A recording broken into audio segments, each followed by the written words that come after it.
আজমল ফাউণ্ডেশ্যনত উজলিল হিমন্ত। হিমন্তই উজলালে আজমল ফাউণ্ডেশ্যনক। ঐকান্তিক প্ৰচেষ্টাৰে প্ৰত্যাহ্বান নেওচি জিলিকিল হিমন্ত। বাধা বিঘিনি জটিলতা আছিল যথেষ্ট বেছি।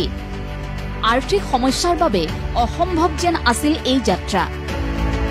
কিন্তু আজমল ফাউণ্ডেশ্যনৰ সহযোগিতাৰে হিমন্তই লাভ কৰিলে সফলতাৰ অনন্য মাত্ৰা। এইখন ঘৰৰ পৰা মানে 1 লাখ টকা ওলোৱাটো বহুত ডাঙৰ কথা আজিকালি পঢ়াৰ নামত। তো মোৰ মানে লগা আছিল যদি তেওঁলোকে সহায়ৰ হাত আগনবঢ়ালে হয় মই চাগে এইটো ইমানখিনিলৈ উপনীত হ'ব নোৱাৰিলো হয়। অসাধাৰণ অসামান্য মেধা আৰু দক্ষতাৰ পৰিচয় দিয়া এয়া হিমন্ত পৰাণ শইকীয়া। চিপাঝৰ পুনিয়াৰ এক দুখীয়া পৰিয়ালৰ সন্তান হিমন্ত পৰাণ শইকীয়া।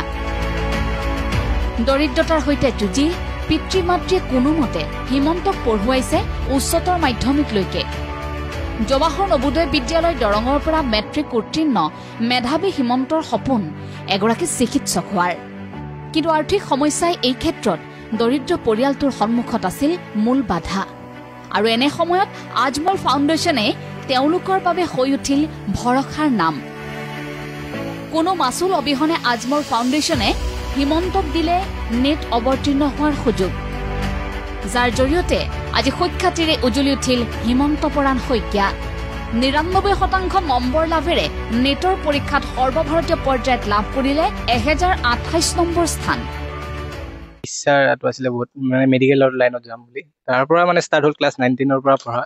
তো 11ত মই বহুত ধুনীয়া চান্স পাই গ'লো। আজমল চুপাৰৱৰ্তী হৈছে মানে অসমতো বহুত আশাৰী এটা ইনষ্টিটিউশ্যন। লগতে মোক 2 বছৰৰ স্কলাৰশ্বিপত যিটো পঢ়ালে, যিটো পইচা লাগিলে মানে মিনিমামটো 4,50,000 মান লাগিলে হয়। তো মোৰ পৰা এটকা নলগাকৈ তেওঁলোকে পঢ়ালে। তাৰ কাৰণে মই তেওঁলোকৰ ওচৰত মানে ধন্যবাদ জনাইছোঁ তেওঁলোকক। বেলেগত পঢ়োৱাৰ মানে বিশেষ সামৰ্থ্য নাই, কাৰণ মই মানে ভাবিবই নোৱাৰিলোঁ হয় কোনো পইচা দি পঢ়াৰ কথা। সেইটো পচিবল নহয়। আজমল চুপাৰৱৰ্তী বহুত বেছি সহায় কৰিছে তাৰ ওপৰত। মানে এটকাও নলগাকৈ পঢ়োৱাটো আজিৰ দিনত মানে কোচিঙতো বহুত টান কথা। এই ফলাফলত মেধাৱী ছাত্ৰগৰাকীয়ে লাভ কৰিছে আজমল ছুপাৰ 40ৰো টপাৰৰ স্বীকৃতি। অশেষ কষ্ট পৰিশ্ৰমেৰে একাগ্ৰতাকে সাৰথি কৰি আগবঢ়া হিমন্তৰ সপোন এগৰাকী সু চিকিৎসক হৈ ৰাইজৰ সেৱা কৰা। সাফল্যৰ এই ক্ষণত হিমন্তৰ অনুভৱ দৰিদ্ৰতাৰ মাজতো সফলতাৰ বাবে থাকে অনেক পথ। মেধাৱী ছাত্ৰগৰাকীৰ এই সফলতাৰ বাতৰিয়ে আনন্দিত কৰিছে পিতৃ মাতৃৰ লগতে ওচৰ চুবুৰীয়াকো। প্ৰতিগৰাকীৰে এতিয়া আশা শুভকামনা সফলতাৰ পথত এইদৰেই আগবাঢ়ি যাওক হিমন্ত। আজি বহুত আনন্দিত হৈছোঁ। এনেকুৱা এটা পৰিৱেশ পাম বুলি ভবাই নাছিলোঁ বাৰু। চলিৰ চেষ্টাতে হওক বা আমি বহুত দুখত ডাঙৰ কৰিছোঁ যদিও চলি সেইখিনি বুজি পাইছে, বুজি পাই বহুত আনন্দিত হৈছোঁ। তেখেতৰ যিটো মনৰ ইচ্ছা তাত আমি সকলো ফালেদি যিমান পাৰি তেহে আমি সহায় কৰিব পাৰোঁ। আমি অন্য ফালেদি তেওঁক সহায় কৰিব পৰা নাছিলোঁ। পঢ়া শুনাত তেখেতে নিজে কৰিব লগা হৈছে। আমি সঁচাকৈয়ে বহুত ভাগ্যৱান। হিমন্ত পৰাণ শইকীয়া সৰুৰে পৰাই মেধাৱী এজন ছাত্ৰ। আমি বহুত আশা কৰিছিলোঁ আৰু সেই আশা কৰাৰ মতে তেওঁ আমাৰ ফল উজলি উঠাইছে। হিমন্ত পৰাণক আমি ধন্যবাদ জ্ঞাপন কৰিছোঁ।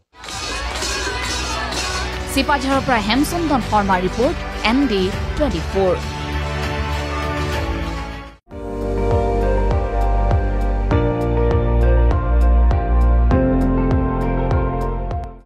আপুনি চাই আছে ND24, সৰ্বশ্ৰেষ্ঠ নহয় সৰ্বোত্তমৰ দৌৰ।